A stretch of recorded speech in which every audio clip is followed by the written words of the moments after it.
आया लाइव?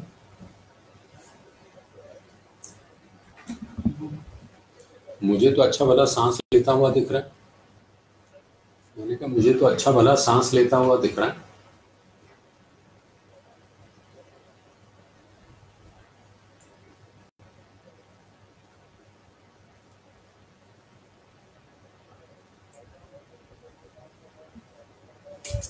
जी, सफेद दुपट्टा है।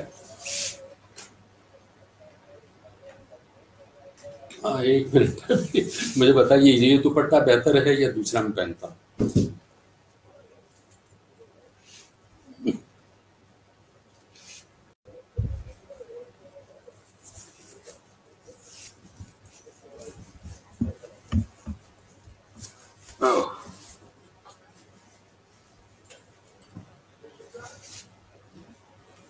ये बेहतर है क्या?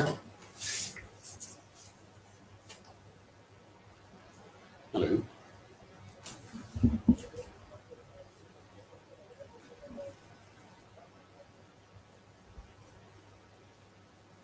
इसमें पसीना बहुत हो जाता है। सिल्क का है तो पसीना थोड़ा ज्यादा हो जाता है।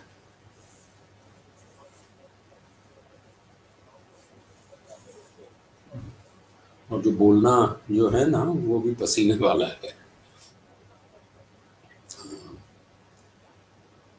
दिनकर जी की कविता है, अटल जी की है, सावरकर जी की है, तो उसमें जोश तो होता ही है। अच्छा, आप तो मेरी आवाज इससे सुन रहे हैं, फोन से सुन रहे हैं। ओके।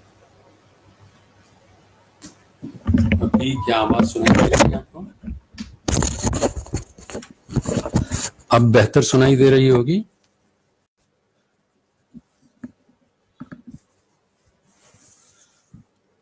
हेलो।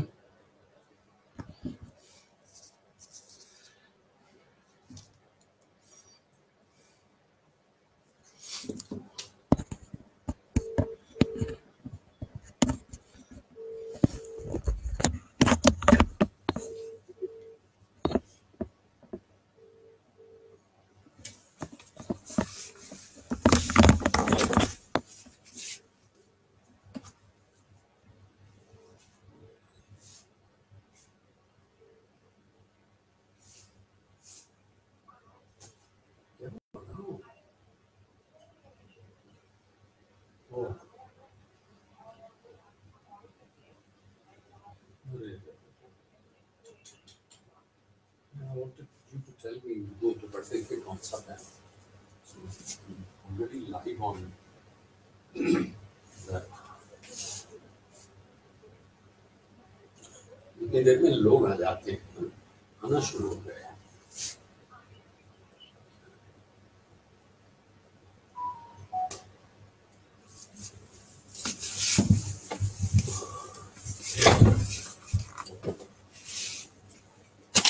धन्यवाद। अभी नहीं आ रही होगी ना? अभी तो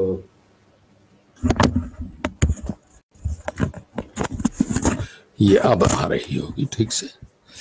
ये यार पिक्चर उल्टा दिखता है ना, बहुत कंफ्यूजिंग है। सीधा नहीं हो सकता।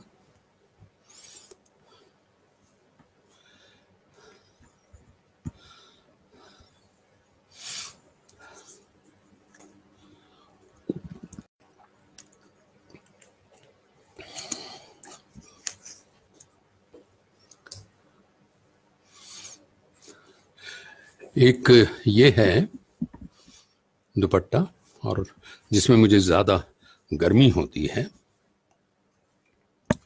क्योंकि एसी भी तो बंद हो जाएगा। और दूसरा है कॉटन का, ये मुझे थोड़ा सादा सा लगता है।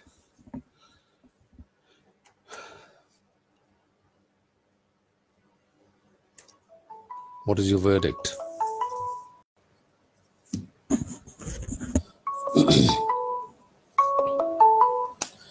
जी।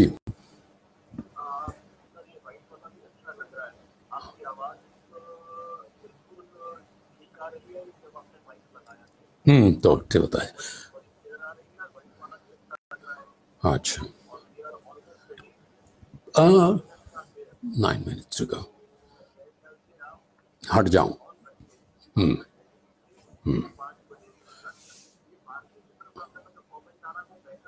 हाँ समझ गया मैं, हाँ जी।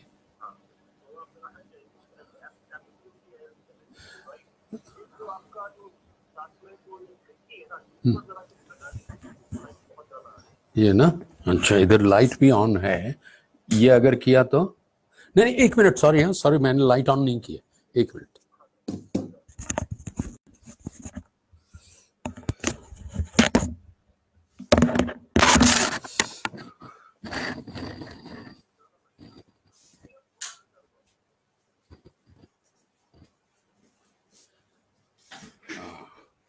अब कहिए बाबू, अब कहिए।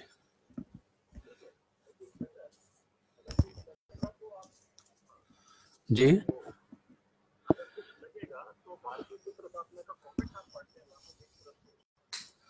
हाँ, ये ठीक है मेरे ख्याल से। सफेद में मुश्किल ये है, उसके पीछे वाले के साथ मिल जाता है। अच्छा ओके ओके ओके। आप जब स्टार्ट करना हो मुझे एक फ़ोन दीजिए। तो मैं कैमरा ऑन रखता हूँ, लाइट ऑफ रखता हूँ। ओके ठीक है, थैंक यू, बाय, नमस्कार।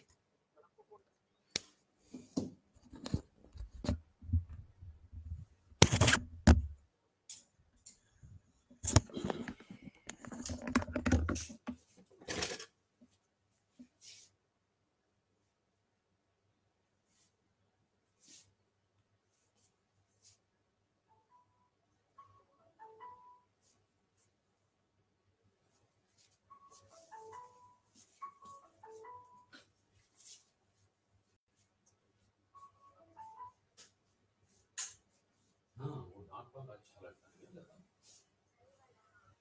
मतलब उसमें क्या है, पसीना बहुत आता है। लेकिन अगर सब ये पहनता हूँ ना वाइट, तो पीछे में मिल जाता है, तो वो पहनने लग जाएगा। वैसा आँखों से और मिला है। वो बात निकाल दूंगा, बात नहीं।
शाम के 5 बज गए हैं। वादे के अनुसार मैं आपके समक्ष हूं। अनुष्ठान की तरह मैं हर कार्य करता हूं। मेरा स्वभाव है पहले प्रणाम करता हूं। नमस्कार देवियों और सज्जनों। बहुत ज्यादा लोग तो नहीं हैं, लेकिन हैं। नमस्कार रवि कुशवाहा जी, राजलक्ष्मी जी, शेखर पराशर जी। सर्वप्रथम तो धन्यवाद भारतीय चित्र साधना का, जिनके माध्यम से हम मिल रहे हैं। उसमें भी विशेषकर अरुण अरोड़ा जी का और द टेक्निकल एक्सपर्ट, बहुत अच्छा नाम है उनका, कृष्ण नाम है। अब मेरा यह विचार है कि जब श्री कृष्ण सारथी हों तो मुझे क्या डर। वो सारथी उस जमाने में कहे जाते थे, who was friend, guide and philosopher। आज कहा जा सकता है कि संयम है कोतवाल फिर डर का आएगा। इसलिए अगर कुछ भी हो तो सारथी जी श्री कृष्ण जी मुझे और आपको संभाल लेंगे।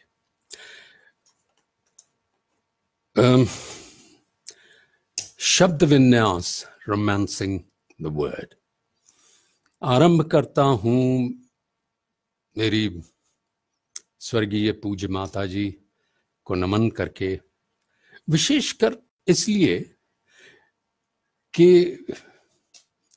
एक टीस सी रह गई है मेरे मन में कि वो पूछती पूछती चली गई, लेकिन जवाब नहीं पाया कि उनका बेटा मैं काम क्या करता हूं। वैसे पढ़ाई लिखाई बहुत की उन्होंने, करवाई, मेरी बड़ी मदद की, लेकिन जब मैं इस क्षेत्र में आया तो वो ये नहीं समझ पाई कि मैं कौन से क्षेत्र में आया। जब भी मुझे पूछती मैं कहता हाँ मैं बोलता हूं। हाँ बेटे वो तो बहुत अच्छा करते हो, लेकिन काम क्या करते हो। ये सिलसिला सालों तक चलता रहा, यहां तक कि मैं विश्व भर के दौरे करता एंकरिंग करते हुए। मतलब यूं समझिए फिजी आइलैंड्स, पूर्व में फिजी आइलैंड से लेकर वैंकूवर और लॉस एंजलिस तक। मगर वो ये नहीं समझ पाती थी कि मैं क्या करता हूं। मैं कैसे समझाता कि इस व्यवसाय को शायद शब्द विन्यास कहा जा सके। चलिए तो हम बातें करते हैं। शब्द विन्यास के तो कितने पहलू हैं।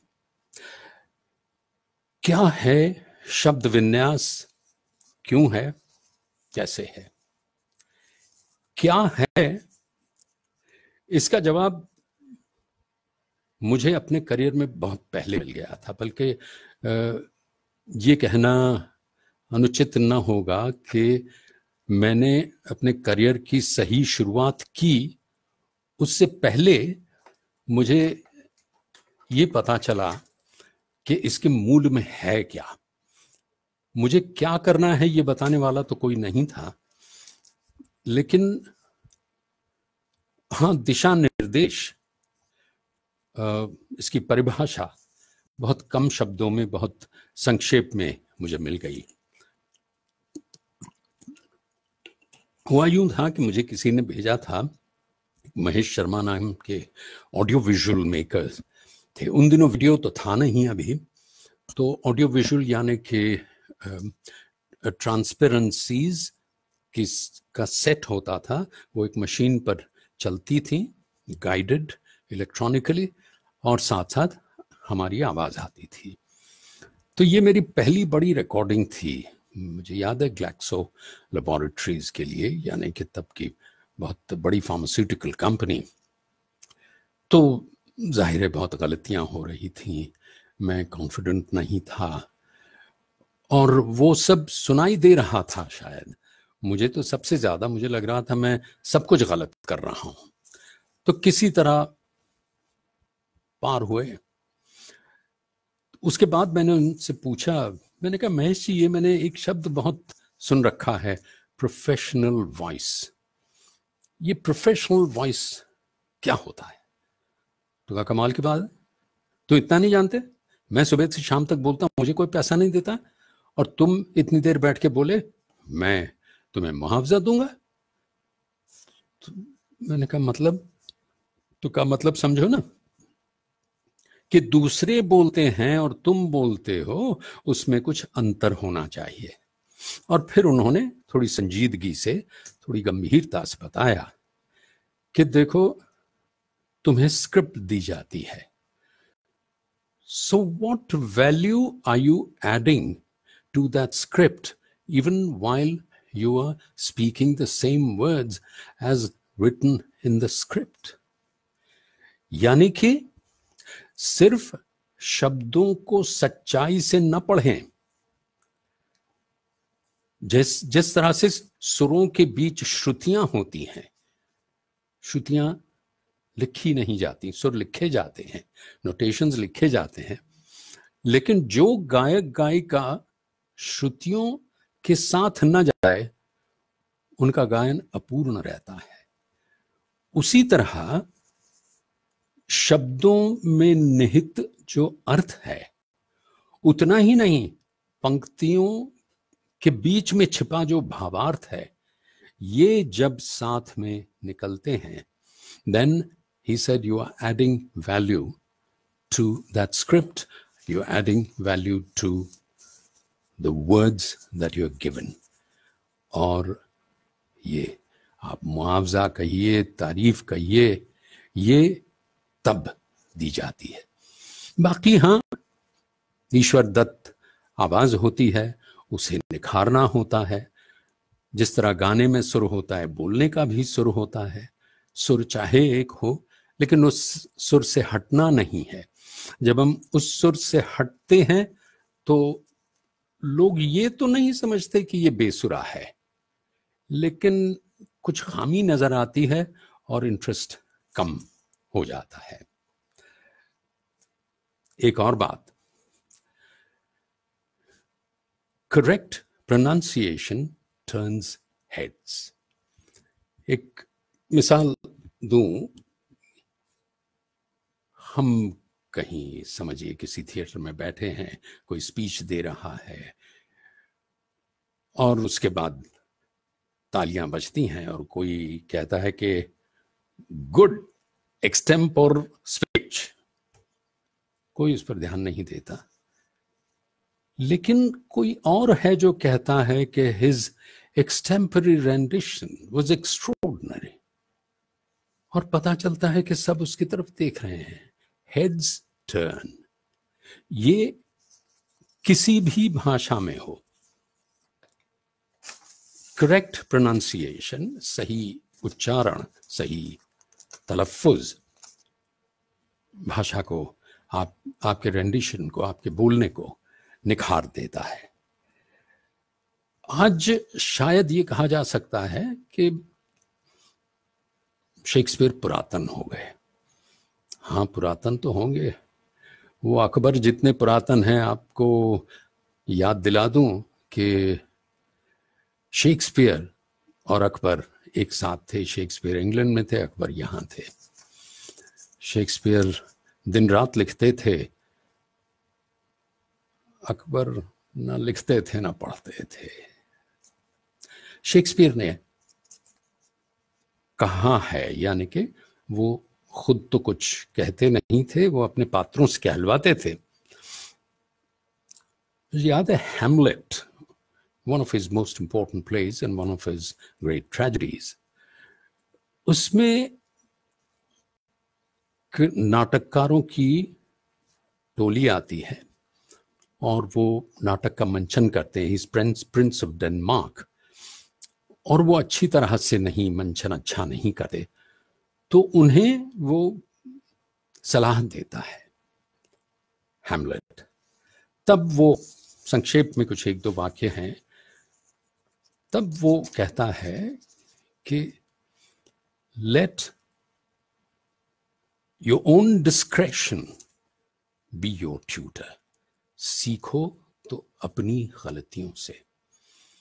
एक और नाटक में किंग लियर में अपनी तीसरी बेटी ओडिलिया से किंग लियर कहते हैं, वो पहले अपनी तीनों बेटियों को कहते हैं कि तुम अपने पिता को कितना प्यार करती हो ये मुझे बताओ, और हम अगर खुश हुए, प्रसन्न हुए तो आधा राज आपको मिलेगा। तीसरी बेटी थी वो कुछ बेबाक बोलती थी, स्पष्ट वक्ता थी, तो उसने चापलूसी करना पसंद नहीं किया। और तब ये कहते हैं राजा इसे, that mend your speech a little lest it mar your fortunes। तुम अपना बोलना सुधारो, कहीं तुम्हारी जिंदगी बर्बाद ना हो जाए। lest it mar your fortunes। और यही पंक्ति हमारे लिए, चाहे वो वॉइस ओवर आर्टिस्ट हो, चाहे कोई ऐसा हो जो अपनी रोजमर्रा की जिंदगी में अच्छी तरह बोलने की कोशिश करना चाहता हो, अच्छा कम्युनिकेशन चाहता हो, उसके लिए ये कितना सही है। आगे भी ऐसी बातें करेंगे, लेकिन शब्द विन्यास है तो आइए लेट्स रोमांस वर्ड्स। मेरा ऐसा ख्याल है कुछ कविताएं लेते हैं, छोटी छोटी, लंबी नहीं, और अगर महाकाव्य है, लंबी है तो उसका अंश होगा। मेरा ऐसा विचार है कि कविता का सौंदर्य या तो छांदस्य होता है, छंद से होता है, या शब्दस्य होता है, शब्द से होता है, या विचार से होता है। लेकिन जब किसी कविता में ये तीनों हों तब उसका निखार देखते ही बनता है। आइए, एक आपने जरूर सुनी होगी, बल्कि अमिताभ बच्चन के स्वर में सुनी होगी, हरिवंश राय बच्चन की छोटी सी कविता है।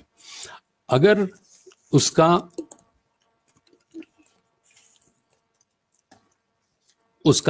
उसके छंद का सही निरूपण न हो तो वो कविता नहीं रहती।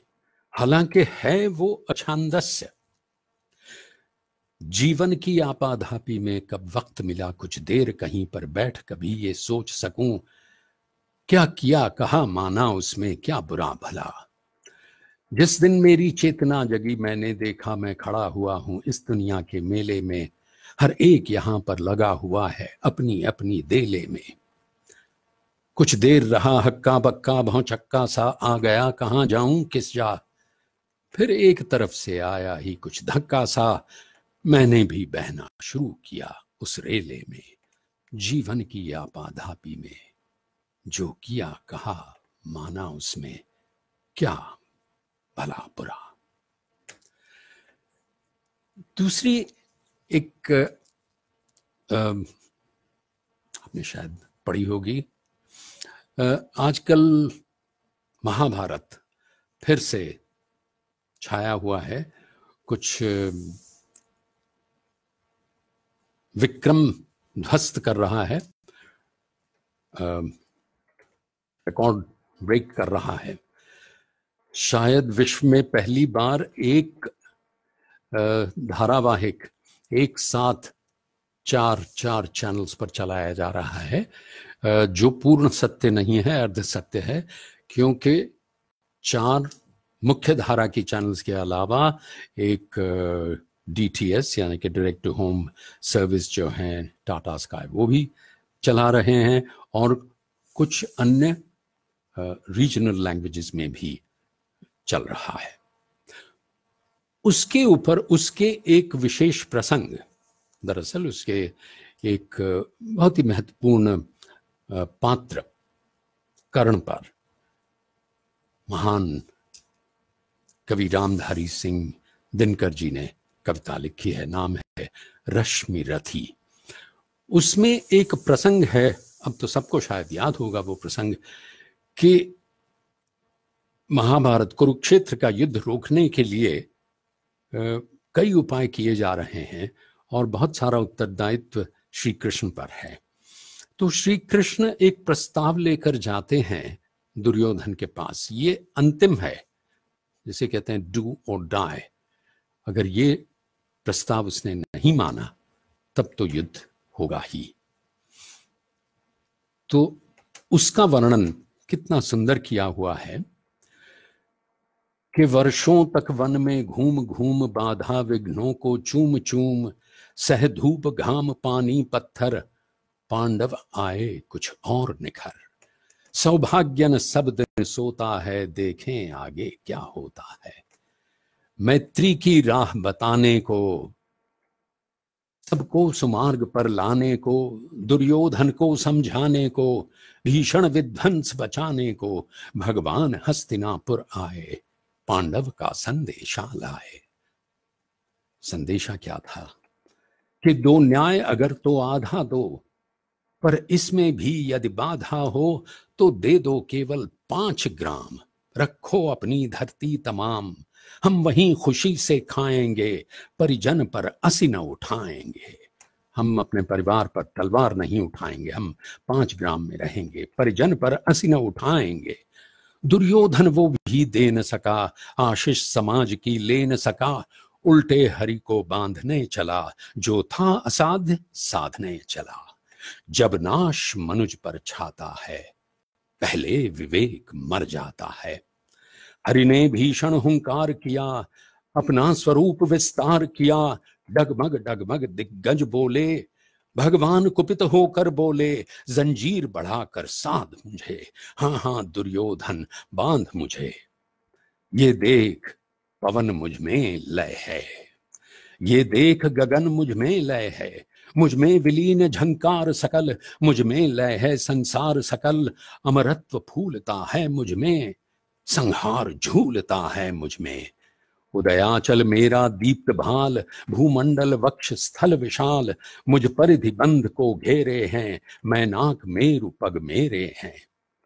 टिपते जो ग्रह नक्षत्र निकर, सब हैं मेरे मुख के अंदर। दृग हो तो दृश्य अकांड देख, मुझ में सारा ब्रह्मांड देख। चर अचर जीव जग क्षर अक्षर, नश्वर मनुष्य सुर जाति अमर। शतकोटि सूर्य शतकोटि चंद्र, शतकोटि सरित सर सिंधु मंद्र। शतकोटि विष्णु ब्रह्मा महेश, शतकोटि जिष्णु जलपति धनेश। शतकोटि रुद्र शतकोटि काल, शतकोटि दंड धर लोकपाल। जंजीर बढ़ाकर साध इन्हें, हाँ हाँ दुर्योधन बांध इन्हें। अतल पाताल देख, गत और अनागत काल देख। ये देख जगत का आदि सृजन, ये देख महाभारत का रण। मृतकों से पटी हुई भू है, पहचान इसमें कहां तू है।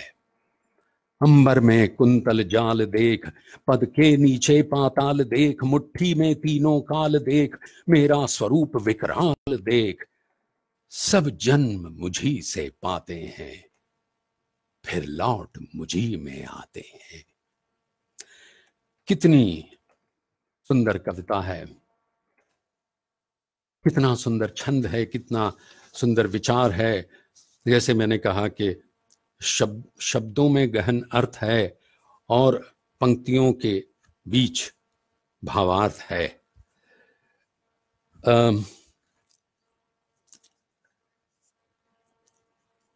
जब शब्दों की बात हो रही हो, क्षमा चाहता हूं,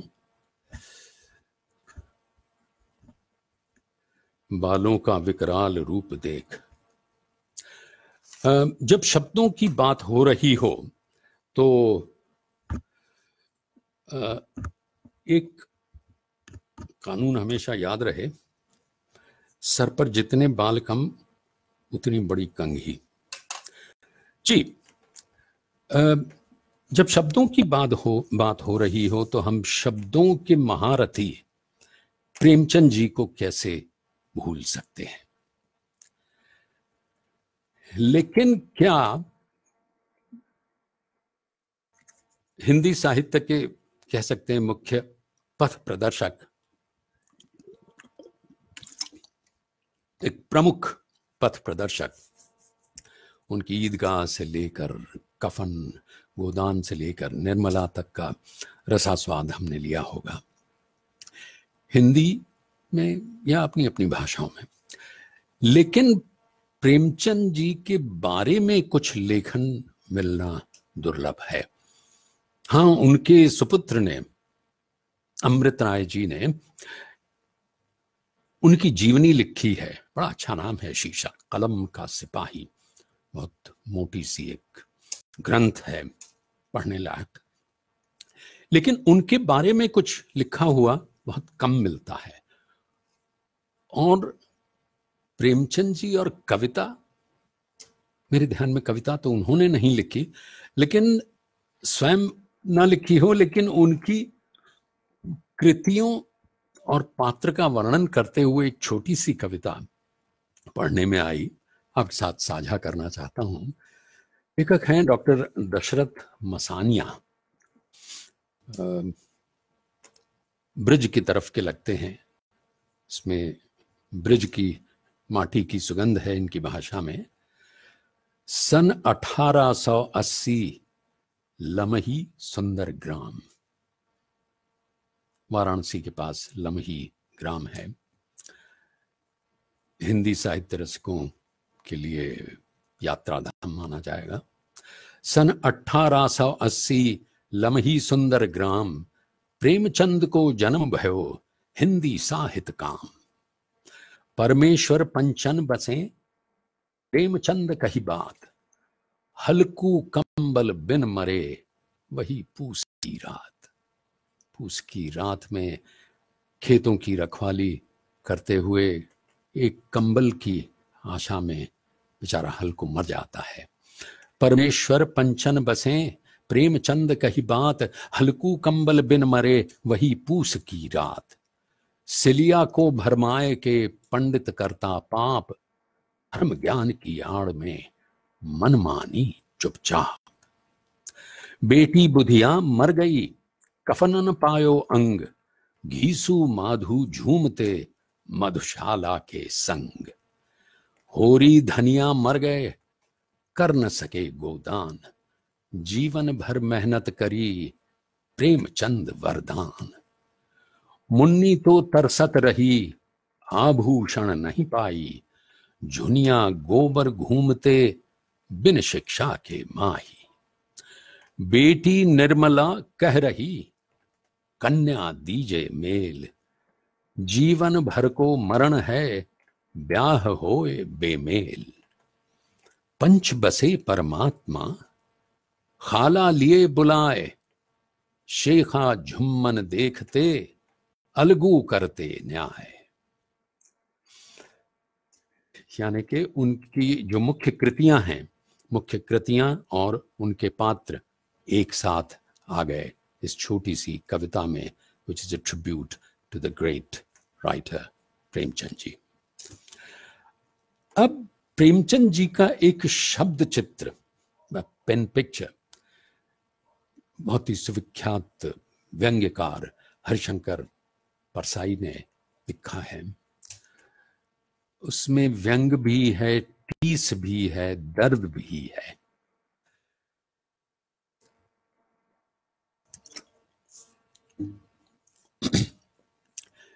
शीर्षक है, वैसे आपका मैं थोड़ी प्रतिक्रिया देख लूं, ठीक ठाक तो जा रहा है, सब नमस्कार तो कर रहे हैं।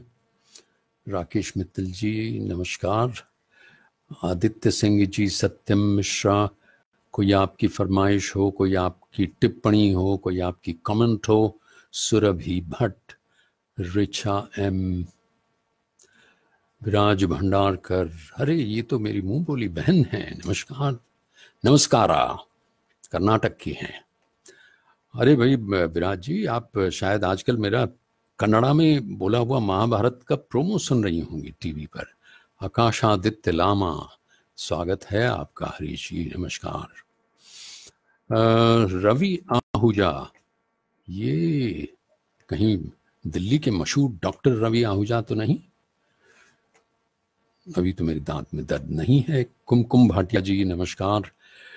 नहीं, मुझे कोई टिप्पणी नजर नहीं आ रही, तो आगे बढ़ते हैं। मैं बता रहा था एक शब्द चित्र सा है। प्रेमचंद जी की तस्वीरें बहुत कम दिखने में आती हैं। एक मुझे याद है, उनकी पत्नी के साथ पीछे उनकी झोपड़ी नुमा घर है, बड़ा सा वट वृक्ष है और पूरी उनकी तस्वीर है। शायद वही उसी तस्वीर को देखकर हरिशंकर जी ने ये शब्द लिखे हैं। शीर्षक है प्रेमचंद जी के फटे जूते। प्रेमचंद जी का एक चित्र मेरे सामने है। पत्नी के साथ फोटो खिंचा रहे हैं। सिर पर किसी मोटे कपड़े की टोपी, कुर्ता और धोती पहने हैं। कनपटी चिपकी है, गालों की हड्डियां उभर आई हैं, पर घनी मूछें चेहरे को भरा भरा बतलाती हैं। पांव में कैनवस के जूते हैं जिनके बंद बेतरतीब बंधे हैं। लापरवाही से उपयोग करने पर बंद के सिरों पर की लोहे की पतरी निकली हुई है।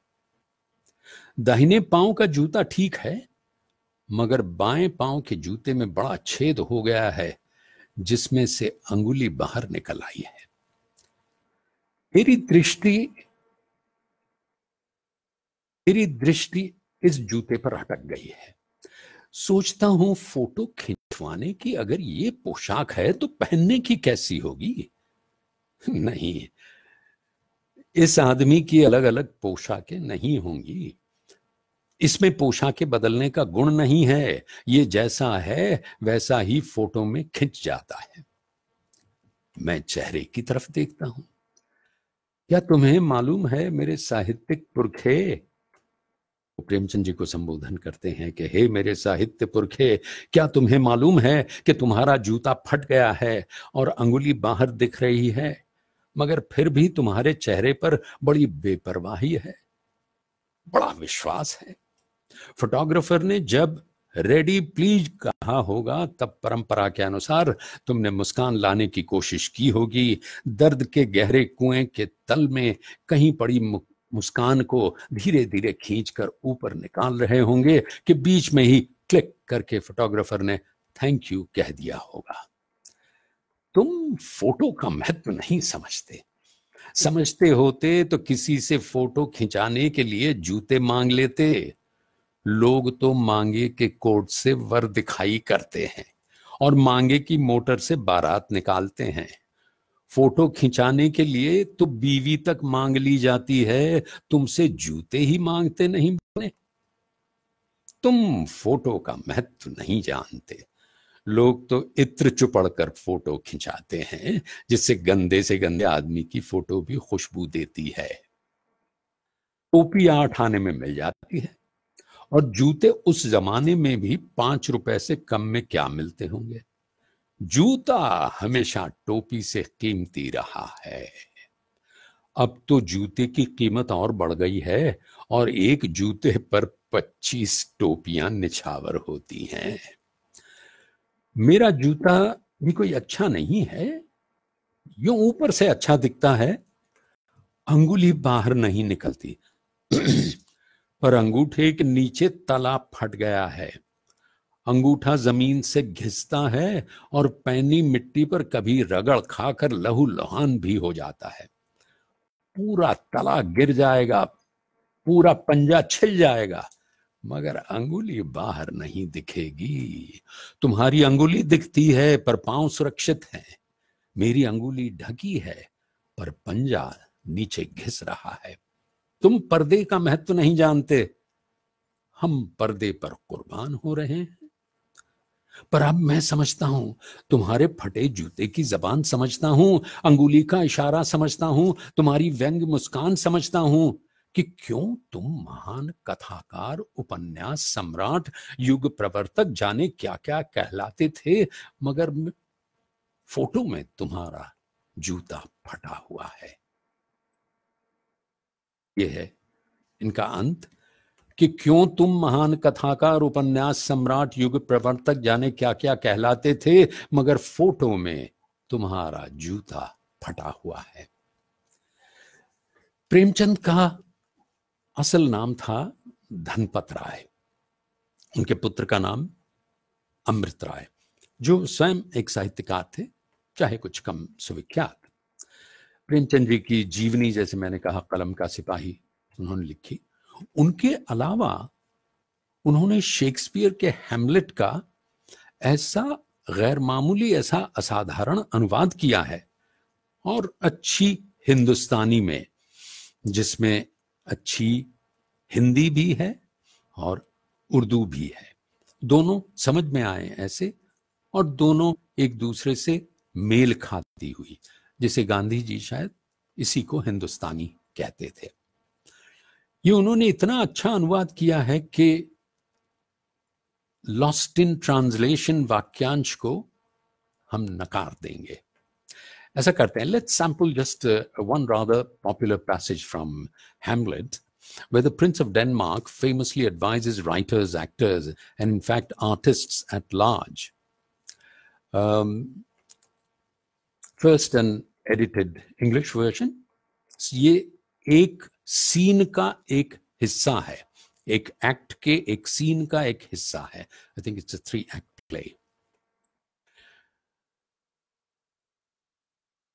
हैमलेट कहते हैं, speech the speech, speak the speech, I pray you, trippingly on the tongue. But if you mouth it, as many of your players do, I had as lief the town crier spoke my lines. But if you overdo and shout, I would prefer a town crier to an actor. Nor do not saw the air too much with your hand thus, but use all gently, for in the very torrent tempest, and as I may say, the whirlwind of passion, you must acquire and beget a temperance that may give it smoothness. Oh, it offends me to the soul to hear a rumbustious, periwig-pated fellow tear a passion to tatters, to very rags, to split the ears to the groundlings, who, for the most part, are capable of nothing but inexplicable dumb shows and noise. Pray you avoid it. And then he says, but be not too tame neither, but let your own discretion be your tutor. Suit the action to the word and word to the action. The purpose of playing, the purpose of doing a play, the purpose of playing, as it were, is to mirror up to the nature. And now a short translation by Amrit Rai. Denmark के राजकुमार कलाकारों को सलाह देते हैं। उनका ये अनुवाद है, बराए मेहरबानी ये सतरें जरा हल्के फुल्के सुबुक अंदाज में बोलना, जैसे तुम्हें बोलकर दिखाया, और अगर तुम्हें उतना ही चीख कर बोलना हो मंजूर, जैसा कि बहुत से तुम्हारे साथी बोलते हैं, तो फिर शहर का ढिंडोरची ही क्या बुरा है। और देखो, इस तरह हवा में हाथ की आरी भी बहुत मत चलाना, सब कुछ जरा मध्यम ढंग से होना चाहिए। आवेगों की आंधी तूफान, बल्कि यूं कहूं कि बवंडर में ही कुछ इस तरह का संयम पैदा करना जरूरी है, जिससे बात का खुरदरापन जाता रहे और उसमें एक नरमी आ जाए। लेकिन देखो, बहुत बेजान भी मत हो जाना, अपनी सूझबूझ के इशारे पर चलना, जैसे शब्द हो वैसा ही अभिनय हो, और जैसा अभिनय हो वैसे ही शब्द। बस एक बात का ध्यान खास तौर पर रखना कि नाटक खेलने का उद्देश्य आज भी वही है जो पहले था, प्रकृति को दर्पण दिखाना। तो प्रेमचंद जी को प्रणाम करते हुए हम आगे बढ़े।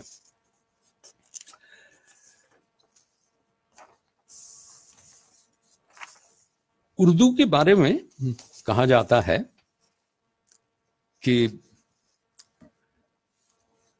वो करे बात तो हर लफ्ज पे, वो करे बात तो हर लफ्ज से खुशबू आए, ऐसी बोली वही बोले जिसे उर्दू आए। देखिए, ये सुनने में बहुत अच्छा लगता है, लेकिन मैं इसे मानता नहीं हूं। मेरा ये ख्याल है कि कोई एक भाषा विशेष खूबसूरत या अखूबसूरत नहीं होती। हर भाषा की अपनी खूबसूरती होती है। जैसे कह सकते हैं कि सुंदर तो हर स्त्री होती है, उसे सुंदर दिखना आना चाहिए। भाषा तो हर खूबसूरत होती है, हमें उसे रोमांस करना आना चाहिए, हमें उसे दुलारना आना चाहिए। तो उर्दू पर आते हैं, ऐसा कहें करते हैं कि इस कोरोना कारावास के काल में हम थोड़ा सा हंस लें, थोड़ा सा व्यंग हो।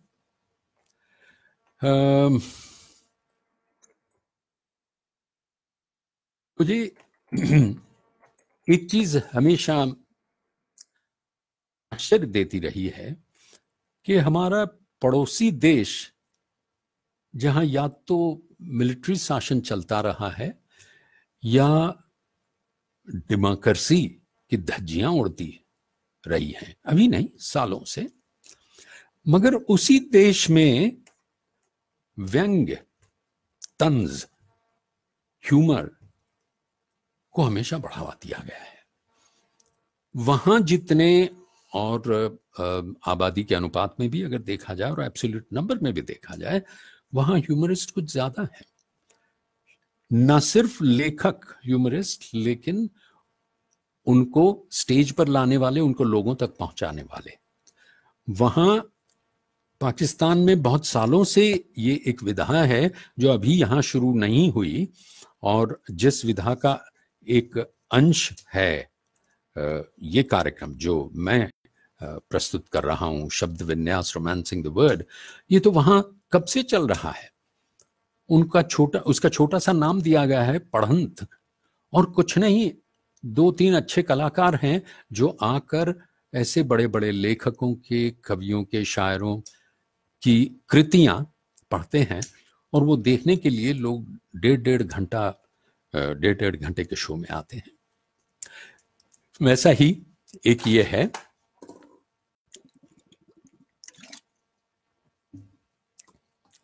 देखिए आप अपनी साथ साथ प्रामाणिक टिप्पणियां देते रहिएगा तो मुझे भी पता चले कि मैं किस दिशा में जा रहा हूं, किस दिशा में जाना है।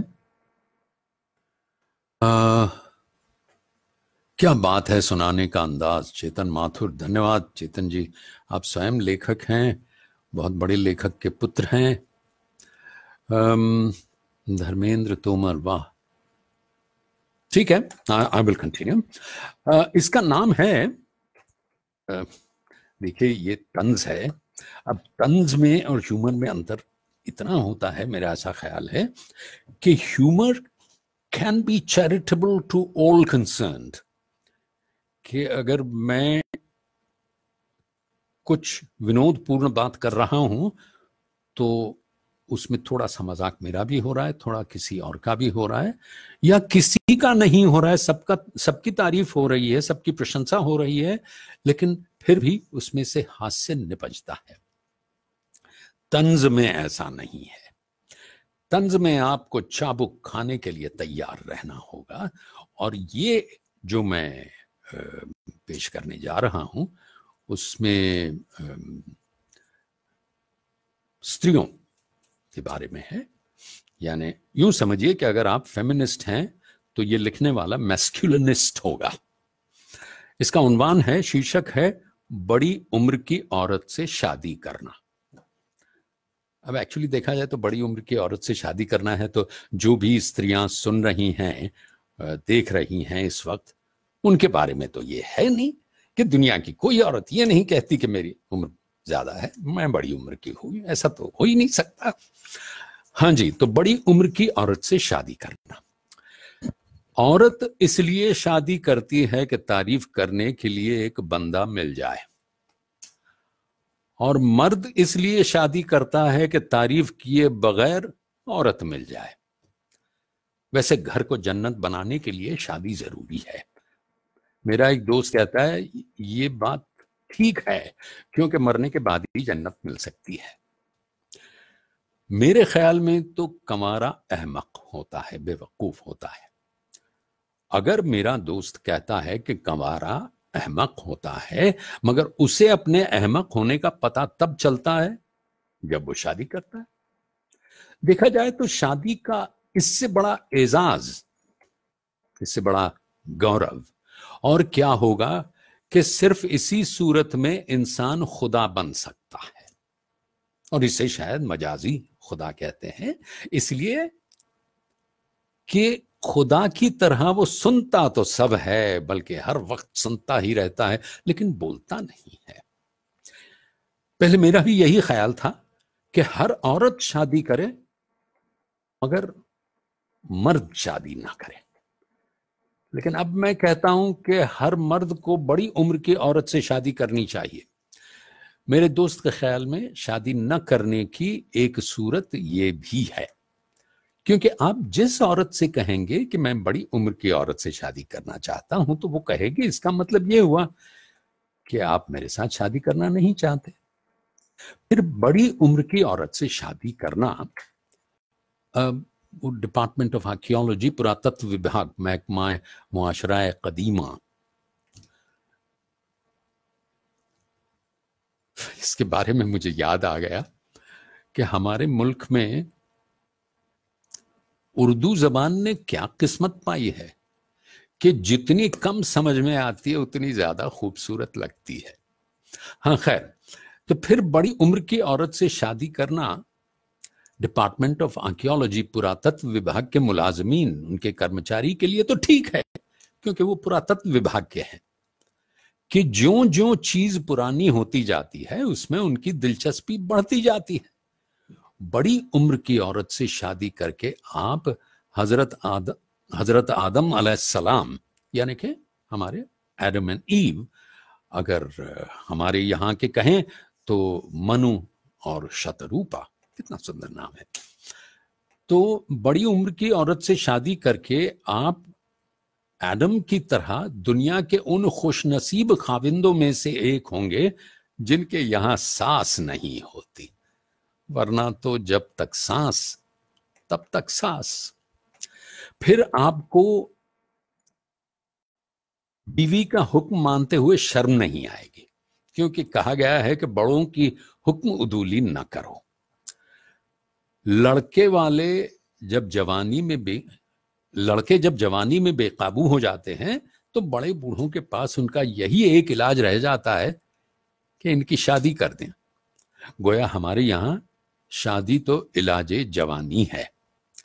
दुनिया की वो औरत जिसे आप सारी जिंदगी इंप्रेस नहीं कर सकते, प्रभावित नहीं कर सकते, मुतासिर नहीं कर सकते, वो बीवी है। और वो औरत जिसे आप चंद मिनटों में मुतासिर कर सकते हैं, वो भी बीवी है, मगर किसी दूसरे की। बीवी की खूबियां तलाश करना ऐसा ही है जैसे अपनी खामियां तलाश करना। बंदा इसलिए शादी करता है कि वो सुकून से रहे, और जो शादी नहीं करते वो भी इसीलिए शादी नहीं करते कि वो सुकून से रहें। शादी वो अमल है जिसमें दो लोग मिलकर इस तरह रहते हैं कि एक दूसरे को रहने नहीं देते।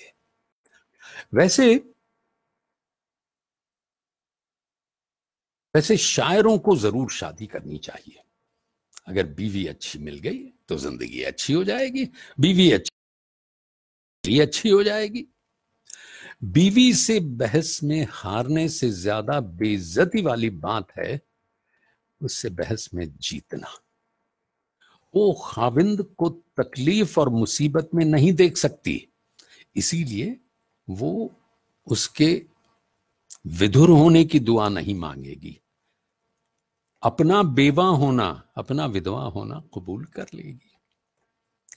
वैसे अगर औरत अपने मर्द अखलाक, उसी सौहार्द, उसी प्यार से पेश आए जिससे वो अजनबी मर्दों से मिलती है, तो उसे कभी तलाक न हो। और खाविंद उसे अगर दिन में एक बार ऐसे देख ले जैसे वो पड़ोसन को देखता है, तो उसकी खुशगवार जिंदगी की जमानत मैं दे सकता हूं। अगर आप किसी को शादी न करने के बारे में कायल करना चाहते हैं, तो उसका एक तरीका यह है कि उसकी शादी कर दो।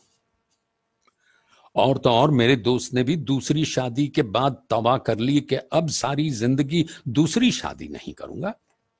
अब वो कहने लगा है कि मुझे बड़ी उम्र की औरत से शादी करने पर कोई एतराज नहीं, बस शादी करने पर एतराज है।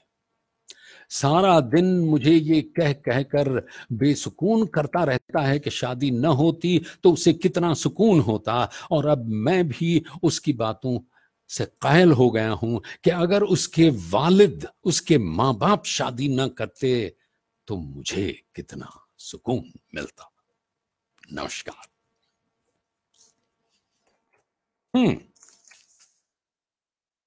What is on the menu? हाँ, एक और है। हमारे यहाँ के महान व्यंग्यकार, ये पानी है, कम से कम नीट तो है।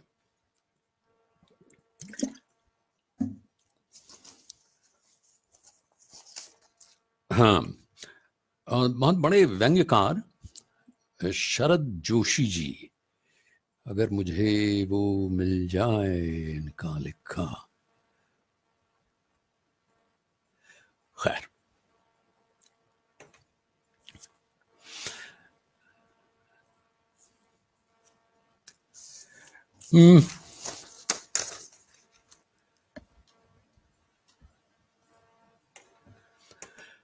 हाँ जी, चलिए उर्दू की बात, शरद जोशी जी पे आते हैं आगे।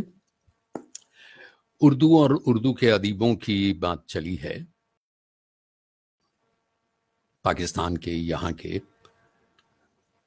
तो एक थे जिसे कहेंगे India's import at the partition,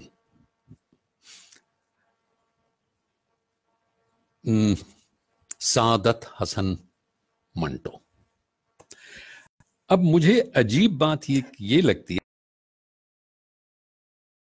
का बहुत पढ़ा है, मेरे पास उनका पूरा कलेक्शन है,